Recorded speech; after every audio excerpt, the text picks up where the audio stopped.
Welcome back to another season of Supernatural Scotland, the podcast. I'm your host, Mark Smith, back with more frightening and blood-curdling stories from Scotland. Thank you to all my returning listeners from Season 1, and welcome to any new ones. If you're new, why not go back and listen to Season 1? It has everything from headless horsemen to ghostly children to poltergeists and lots of spooky locations to visit. I've been working hard researching places to include, and I think we have a great season ahead. So ladies and gentlemen, ghosts and ghouls, sit back and enjoy the first episode of Season 2. Our first location is the cursed grave of Seath Mor. Seath Mor is buried in a kirkyard. The kirkyard was traditionally used as burial ground for the Shaw family who held the seat at Bothy Marcus. This clan chief was known as the Great Shaw, and his grave has 5 cursed homing stones laid upon it. The kirkyard is located deep in a very old woodland on the Bothy Marcus estate, which is in the Scottish Highlands. There have been many ghost sightings in the area and reports of elf-like creatures being spotted. If you dare to visit, you will see the gravestone is carved with a tribute to the Great Shaw, who won in combat at Perth in 1396. He died in 1405. The grave is encased in an iron cage which is said to be for visitors' own safety. The iron cage was placed there in 1983. Others would tell you of visitors' bad luck after touching the cursed stones, with some dying. They believe the iron cage was placed there to protect visitors from the curse. The 5 stones are claimed to represent the people who survived the Battle of the Clans in 1396. These stones are made of granite and are cylinder-shaped. They rest on top of a curved stone covering the top of the grave. Apparently, only one of these stones will result in your death, so pick wisely if you are going to be crazy enough to touch one.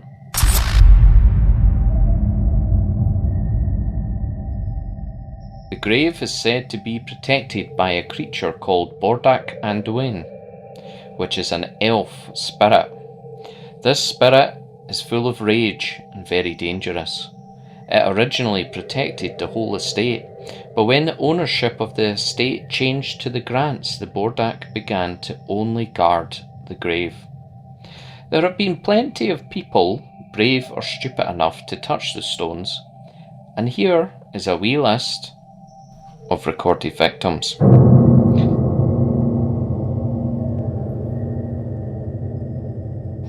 A journalist in the 1940s lifted a stone above his head.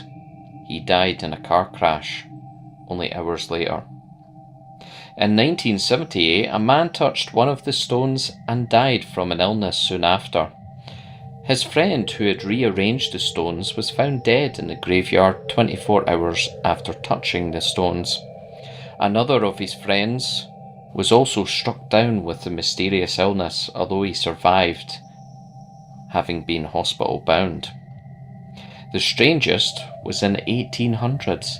An English walker threw a stone into the River Spey. 4 days later, the stone mysteriously reappeared, and the walker was found dead. Not just dead, but drowned. It is said that the Great Shaw still roams the woodlands, ready for battle with his twisted smile that would really freak out anyone.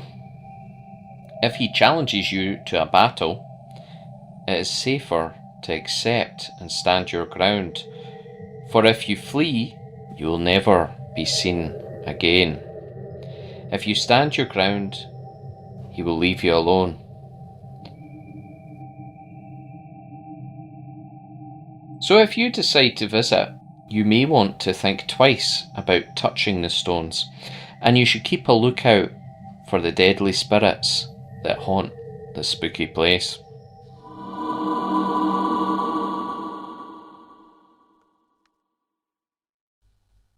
Our next location is Lùibeilt Lodge.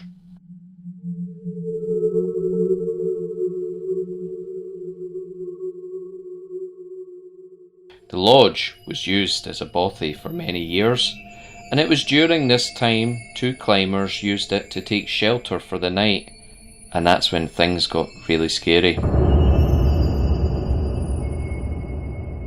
lodge was a former deer stalking lodge and is about 10 miles away from Kinlochleven.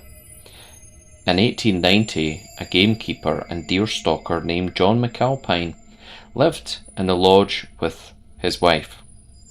One day his wife went looking for John, only to discover he had committed suicide by hanging himself from a crossbeam. The death was recorded in the Oban Times on the 26th of April 1890. He had hung himself upstairs in the lodge.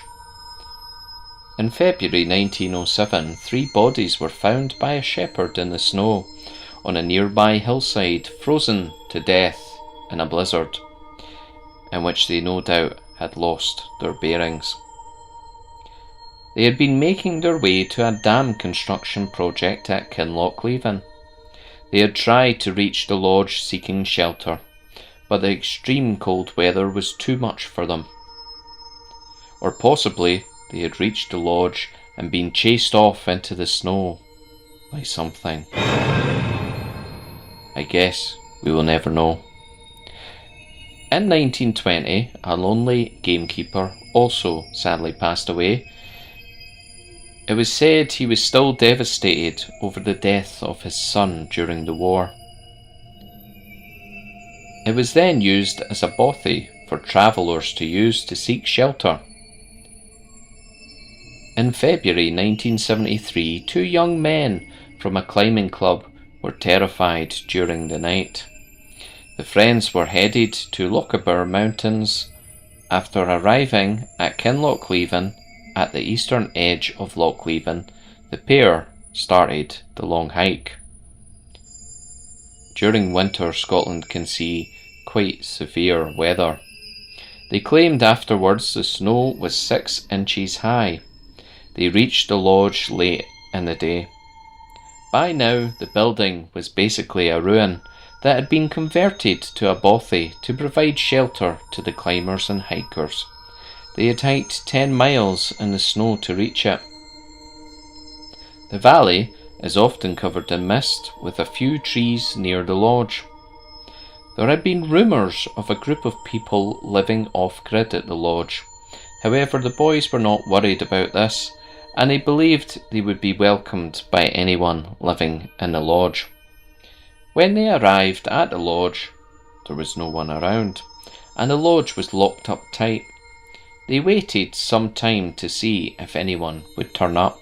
However, no one did. They flashed lights in the windows and could not see anyone inside. Eventually, they discovered an unlocked window and climbed in. By this point, it was pitch black, and being so far away from civilization, it was dead silent. They discovered what had been a Christmas dinner, and signs of people leaving quickly without having the feast.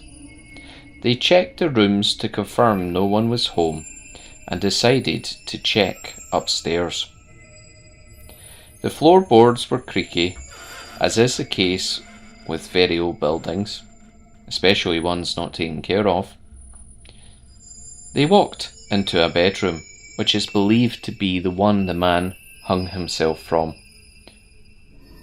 The pair claimed this room had a creepy atmosphere, and it was colder than the rest. Within this room was a dismantled metal bed frame propped up against the wall, and open green curtains. The really strange thing was a boulder placed on the window ledge. They returned to the living room and got into their sleeping bags. One of the friends played his recorder and he sang some songs before the terror began. They blew the candle out, ready to get some sleep. As soon as they did this, the noises upstairs began. The first noise they heard was footsteps, followed by the metal framed bed being pulled away from the wall and being put back together again. After a little while, they could hear what sounded like the boulder being rolled around the floor. The noises stopped shortly after, and it was dead silent again. The pair were terrified. What kind of crazy people had snuck into the lodge? They eventually fell back asleep, but at around 4 a.m. they were woken again. But the noises were not coming from upstairs. They were coming from this very room.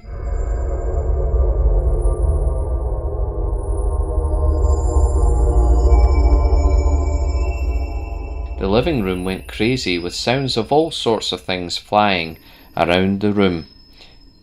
It was pitch black. They could see nothing, but they could hear all the menacing noises all at once. They were absolutely scared stiff by what was happening. They hid within their sleeping bags, hearts pounding loudly. One of the lads lit a candle, only for it to be pulled from his hands and thrown across the room. They could also hear footsteps from upstairs again. The noises stopped for a moment before the footsteps seemed to be closer again. It sounded as if someone or something was coming down the stairs, which continued to get closer and closer. The living room door was closed, and they sat quietly and terrified, waiting for the worst to happen. One of them grabbed his ice axe and ran to the door before opening it quickly, only to discover the hallway was empty. He shut the door and heard the footsteps returning upstairs to the bedroom again. They escaped out the window into the early morning to escape what darkness occupied the lodge. As they walked away, they noticed the green curtains were now closed.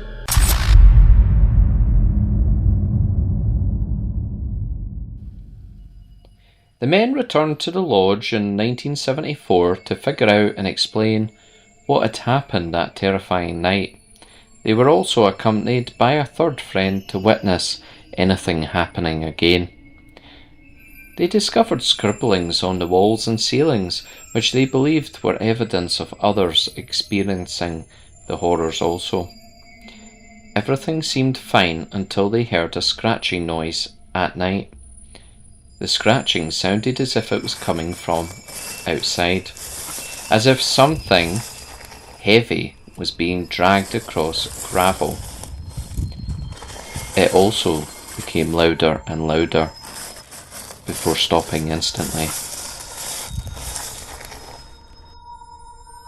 only for it to start again inside the house. All they had was a candle. One of the men had learned a hand sign. It was a pagan symbol. He explained this as a fist, leaving the thumb and a little finger extended. He used the candle to create a huge shadow on the ceiling. This appeared to stop the sounds instantly. They did not experience any more sounds throughout the night. They returned again in the summer of 1975 to figure out the lodge's secrets. They found large writing by the staircase, which read, "This house is haunted. This house is evil." In 1992, a group of 3 women hikers had taken shelter in the lodge during a bad storm. They were scared by a knocking sound on the door. This was during the day, and the 3 women decided to leave and brave the storm. they reported feelings of being followed by a figure nearby. When they turned around, the figure was gone.